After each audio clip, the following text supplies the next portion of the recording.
ప్రభునందు ప్రియమైన దేవుని బిడ్డలారా, ఈ ఉదయకాల సమయంలో దేవుని అనుదిన వాగ్దాన ఈ పరిచర్య ద్వారా మరి ఒకసారి మిమ్మల్ని కలుసుకోవడానికి దేవుడు నాకు అనుగ్రహించిన ఈ గొప్ప ఈ భాగ్యమును బట్టి మొదటిగా దేవాది దేవునికి ఎంతగానో కృతజ్ఞతాస్తుతులు చెల్లించి ఉన్నాను.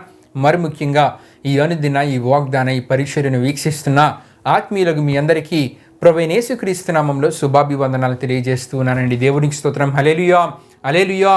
ప్రియమైన దేవుని బిడ్డలారా, ఈ ఉదయకాల సమయంలో దేవుడు మీకు ఇచ్చిచున్న వాగ్దాన వాక్య భాగము ఇర్మీయా గ్రంథము 33వ అధ్యాయము 6వ వచనమైనది. ఆ వాగ్దాన వాక్య భాగమును మీ కొరకు నేను చదువుచి ఉన్నాను. ప్రార్థనాపూర్వకంగా ఆలకించవలసిందిగా ప్రభువైన యేసుక్రీస్తు నామములో అందరినీ కోరుచున్నానండి. ఇర్మీయా గ్రంథము 33వ అధ్యాయము 6వ వచనంలో ఈ విధముగా రాయబడి ఉన్నది: నేను దానికి ఆరోగ్యమును స్వస్థతను మరలా రప్పించుచున్నాను, వారిని స్వస్థపరచుచున్నాను. దేవునికి స్తోత్రం. హల్లెలూయా, హల్లెలూయా. ఈ వాగ్దానాన్ని ప్రియమైన దేవుని బిడ్డలారా, ఇర్మీయా ప్రవక్త ఆనాడు చెరసాల ప్రాకారములలో ఉన్నప్పుడు రెండవ మారు దేవుడు ఇర్మీయా ప్రవక్తకు ప్రత్యక్షమై తన ప్రజలైన వారి విషయమై, అంటే ఇశ్రాయేలు వారి యూదా వారి విషయమై తెలియజేసిన వాగ్దానముగా ఈ వాగ్దానపు మాటను మనం చూస్తూ ఉన్నాం. మరి ఒకసారి మీ కొరకు ఈ వాగ్దానమును నేను చదువుచు ఉన్నాను. నేను దానికి ఆరోగ్యమును స్వస్థతను మరలా రప్పించుచున్నాను, వారిని స్వస్థపరచుచున్నాను. ప్రియమైన దేవుని బిడ్డలారా, ఇర్మీయా గ్రంథము 33వ అధ్యాయం ప్రారంభం నుండి మనం చదువుకుంటూ వస్తే గనక అక్కడ ఏ విషయాలు మనకి కనబడుతూ ఉంటాయంటే, దేవుడు ఇర్మీయా ప్రవక్తకు రెండవ మారు ప్రత్యక్షమై ఏ విషయాలను దేవుడు తెలియజేస్తూ ఉన్నారంటే, కల్దీలకు దేవుడు తీర్పు తీర్చబోతూ ఉన్నారని, రెండవదిగా చెరలో ఉన్న ఇశ్రాయేలు వారికి విడుదలను దేవుడు దయచేయబోతున్నారని, మూడవదిగా వారి పాపములకు క్షమాపణను దేవుడు కలుగు చేయబోతూ ఉన్నారని, నాలుగవదిగా పాడైన వారి పట్టణములను పునర్నిర్మిస్తానని దేవుడు తెలియజేస్తున్న సందర్భంలో ఇచ్చిన వాగ్దానపు మాట. ఈ వాగ్దానాన్ని మనం చూస్తూ ఉన్నాం. అంటే ప్రియమైన దేవుని బిడ్డలారా, ఒక ఆనందాన్ని కలుగు చేసే వాగ్దానం ఈ వాగ్దానం. ఎందుకంటే మొట్టమొదటిగా శత్రువులకు దేవుడు ఏం చేయబోతున్నాడంటే తీర్పు తీర్చబోతూ ఉన్నాడు. రెండవదిగా చెరలో ఉన్న బానిసలుగా ఎన్నో శ్రమలు అనుభవిస్తున్న ఇశ్రాయేలు వారికి మరల విడుదలను దేవుడు కలుగు చేయబోతూ ఉన్నారంటే ఇది ఒక సంతోషం. మూడవదిగా వారి పాపాలను దేవుడు క్షమించబోతున్నారు. ఇది అన్నిటికంటే అద్భుతమైన సంతోషము. నాలుగవదిగా పాడైన వారి పట్టణములను దేవుడు ఏం చేస్తానంటూ ఉన్నారంటే పునర్నిర్మిస్తానని దేవుడు తెలియజేస్తూ ఉన్నారండి. దేవునికి స్తోత్రం. హల్లెలూయా, హల్లెలూయా. ఆ సందర్భంలో దేవుడు అంటూ ఉన్నారు, నేను దానికి ఆరోగ్యమును స్వస్థతను మరలా రప్పించుచున్నాను, పాడైన మీ పట్టణములను నేను మరలా పునర్నిర్మిస్తాను, ఒక నూతన పరిస్థితులు అక్కడ మీకు కలుగు చేస్తాను, వాటిని నేనే బాగు చేస్తానని దేవుడు ఇశ్రాయేలు వారిలో ఆనందాన్ని కలుగు చేసే వాగ్దానాన్ని ఇర్మీయా ప్రవక్తకు దేవుడు ఆ సందర్భంలో తెలియజేస్తూ ఉన్నారు. ప్రియమైన దేవుని బిడ్డలారా, దేవుడు పాడైన వాటిని మార్చగల దేవుడు.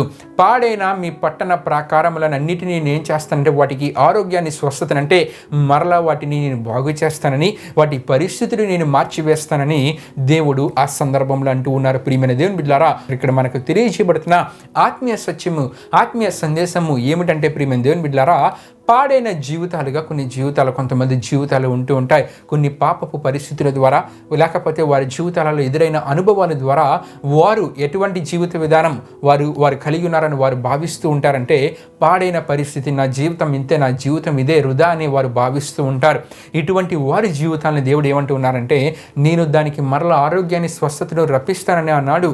పాడైన పట్టణ ప్రాకారముల గురించి దేవుడు ఎలాగైతే ఇర్మీయా ప్రవక్త ద్వారా ఇశ్రాయేలీయులకు వాగ్దానం ఇచ్చారో, ఈ దినాన్ని ఈ వాగ్దానం ద్వారా మాట్లాడుతూ ఉన్నారు. మీ జీవితాలలో నూతన పరిస్థితులు కలుగు చేస్తానని, ఆ పాడైన జీవితాన్ని అంతటినీ నేను కొట్టివేసి నూతన పరిస్థితిని మీ జీవితాల్లో కలుగు చేస్తానని ఒక గొప్ప దీవెనకరమైన, ఆనందకరమైన వాగ్దానాన్ని సందర్భంలో దేవుడు మాట్లాడుతూ ఉన్నారండి. దేవునికి స్తోత్రం. హల్లెలూయా, హల్లెలూయా. దేవుని వాక్యంలో మనం చూస్తే మగ్దలేని మరియ మనకి కనబడుతూ ఉంటారు. 7 దయ్యములు పట్టి పీడిస్తూ ఉన్న ఆమె జీవితము మునుపటి దినాల్లో పాడైన జీవితము. 7 దయ్యములు పట్టి పీడిస్తూ ఉండేవి మగ్దలేని మరియ అని. కానీ ఇప్పుడైతే ఆమె దేవుని దగ్గరికి వచ్చారో ప్రియమైన దేవుని బిడ్డలారా, ఆ 7 దయ్యములని ఆమెకు విడుదలను కలుగు చేసి ఒక నూతన జీవితాన్ని మగ్దలేని మరియకు దేవుడు దయచేశారండి.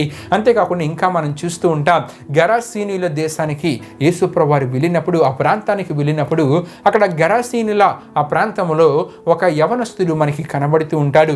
ఆ యవనస్తుడి పరిస్థితి కూడా మనం ఆలోచిస్తే గనక, సేన అను దయ్యములు పట్టిన వాడే వాడి ఇంట్లో ఉండేవాడు కాడంట, సమాధులలోనే ఉండేవాడంట, బట్టలు కట్టుకుని పట్టుకునేవాడు కాడు. అలా పాడైన తన జీవితాన్ని దేవుడు ఏం చేశారంటే ఆ దయ్యముల నుండి విడుదలను వాడి జీవితంలో దేవుడు కలుగు చేసి ప్రియమైన దేవుని బిడ్డలారా వాడి పరిస్థితులను దేవుడు మార్చివేశారు. ఒక నూతన జీవితాన్ని వాడికి దేవుడు దయచేశారండి. దేవునికి స్తోత్రం. హల్లెలూయా, హల్లెలూయా. ప్రియమైన దేవుని బిడ్డలారా పాడైన మన జీవితాలను దేవుడు ఏం చేయగలడంటే మార్చివేయగలడు. నూతన పరిస్థితులు కలుగు చేయగలడు. నూతన పరిస్థితులు అంటే నూతన జీవితాన్ని దయచేసి ఆ నూతన జీవితంలో ఆనందకరమైన సంతోషకరమైన పరిస్థితులు దేవుడు కలిగి చేయగలడు.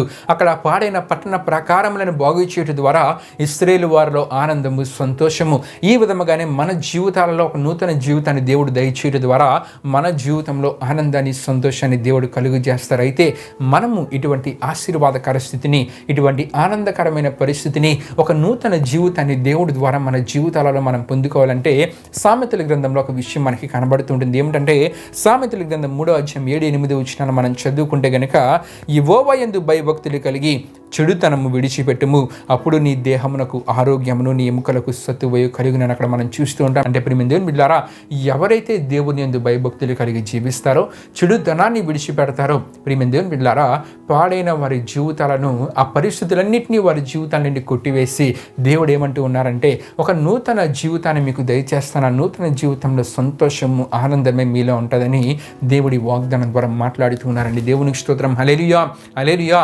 ఆనాడు ఇశ్రాయేలు వారు యూదా వారిలో ఒక ధైర్యాన్ని ఒక ఆనందాన్ని కలుగు చేశారు. దేవుడు మీ శత్రువులకు తీర్పు తీర్చబోచున్నాను, మీకు విడుదలను దయచేయబోచున్నాను, మీ పాపాలకు క్షమాపణ నేను దయచేయబోచున్నాను, వీటికంటే ప్రాముఖ్యమైనది పాడైన మీ ప్రాకారములను పునర్నిర్మిస్తాను, నేను దానికి మరల ఆరోగ్యాన్ని స్వస్థతను రప్పిస్తానని దేవుడు అంటూ ఉన్నారు. ఈ విధముగానే ప్రియమైన దేవుని బిడ్డలారా మన జీవితాలలో పాడైన ఆ పరిస్థితులన్నింటినీ విడుదల మనకి లోకంలో ఉన్న మనుషుల ద్వారా దొరకదు. కొన్ని గాయాలు మనుషుల ద్వారా అవుట ద్వారా వాటి నుండి బయటపడలేని పరిస్థితి, ఇంకా నా జీవితం ఇదే అని భావించే పరిస్థితులు మన జీవితాల్లో ఉంటూ ఉంటాయి. కానీ దేవుని దగ్గరకు వచ్చి దేవుని యందు భయభక్తులు కలిగి ఒకవేళ ముందు మనలో ఏదైనా చెడుతనం ఉంటే దాన్ని పూర్తిగా విడిచిపెట్టి దేవుని కొరకు నమ్మకముగా జీవించినట్లయితే దేవుడు అంటూ ఉన్నారు మీ జీవితంలో నేను ఒక నూతన జీవితాన్ని దయచేస్తానని. దేవునికి స్తోత్రం. హల్లెలూయా, హల్లెలూయా. గనుక ప్రియమైన దేవుని బిడ్డలారా దేవుని యందు భయభక్తులు కలిగి చెడుతనాన్ని విడిచి ఆ పాడైన జీవితం ఆ పరిస్థితులన్నిటి నుండి దేవుని ద్వారా విడుదలను పొందుకున్నప్పుడు ఒక నూతన జీవితాన్ని దేవుని ద్వారా మనం పొందుకోగలం. ఆ నూతన జీవితంలో ఎప్పుడు ఆనందమే సంతోషమే. దేవుడి పరిశుద్ధ వాగ్దానాన్ని మన వెనుకలో దీవించునుగాక. ఆమేన్. ప్రియమైన దేవుని బిడ్డలారా ఈ వాగ్దాన కార్యక్రమమును ముగింపు ప్రార్థనతో మనం ముగించుకుందాం. అందరూ కళ్ళు మూసుకొని తలలు ఉంచుకొని ప్రార్థనలు నాతో పాటు ఏకీభవించవలసిందిగా ప్రభువైన యేసుక్రీస్తు నామములో అందరినీ కోరుచున్నానండి.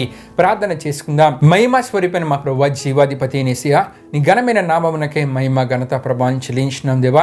ఇప్పుడు వరకు జరిగిన ఈ వాగ్దాన కార్యక్రమంలో మాతో పాటు తోడుగుని నడిపించిన దేవా మీకే వేలాది వందనములు కృతజ్ఞతాస్తుతులు చెల్లించిన విషయం. మరి మా జీవితాల్లో పాడైన పరిస్థితి నుండి మాకు విడుదలను దయచేసి నూతన జీవితాన్ని దయచేసి ఆ నూతన జీవితంలో ఆనందాన్ని సంతోషాన్ని కలుగు చేస్తారని ఈ వాగ్దానం ద్వారా మాట్లాడిందేవా. ఈ వాగ్దానాన్ని విన్న ఎవరినైనా ఒకవేళ ఆ పాప పరిస్థితుల ద్వారా లేకపోతే వారి జీవితాలు అయిన కొన్ని గాయాల ద్వారా నా జీవితం ఇంతే అనే భావనలో ఎవరైనా ఉంటే గనుక వారు ఇప్పుడు ఆ పరిస్థితులను విడిచి నీ యందు భయభక్తులు కలిగి నీ కొరకు నమ్మకంగా జీవించడం ద్వారా ఈ వాగ్దాన ఆశీర్వాదాన్ని వారి జీవితాలు పొందుకోగలిగేలా మీరు కార్యాన్ని జరిగించండి. ఈ వాగ్దానం విన్న ప్రతి ఒక్కరిని మీరు దీవించండి, ఆశీర్వదించండి. ఇది నన్ను వారు చేస్తున్న ప్రయాణములలో పనులలో తోడుగుని ముందుకు నడిపించమని మీకే వేలాది వందనములు కృతజ్ఞతాస్తుతులు చెల్లిస్తూ యేసు పరిశుద్ధ నామంలో అడిగి వేడుకునిచ్చున్నాం తండ్రి. ఆమేన్. యేసు రక్తమే జయం, ప్రవేశ రక్తమే జయం, ప్రవేశ రక్తము సంపూర్ణమైన విజయం, అపవాది క్రియలకనంత నాశనము కలుగునుగాక. ఆమేన్. ప్రభు మిమ్మును మీ కుటుంబములను దీవించునుగాక. ఆమేన్.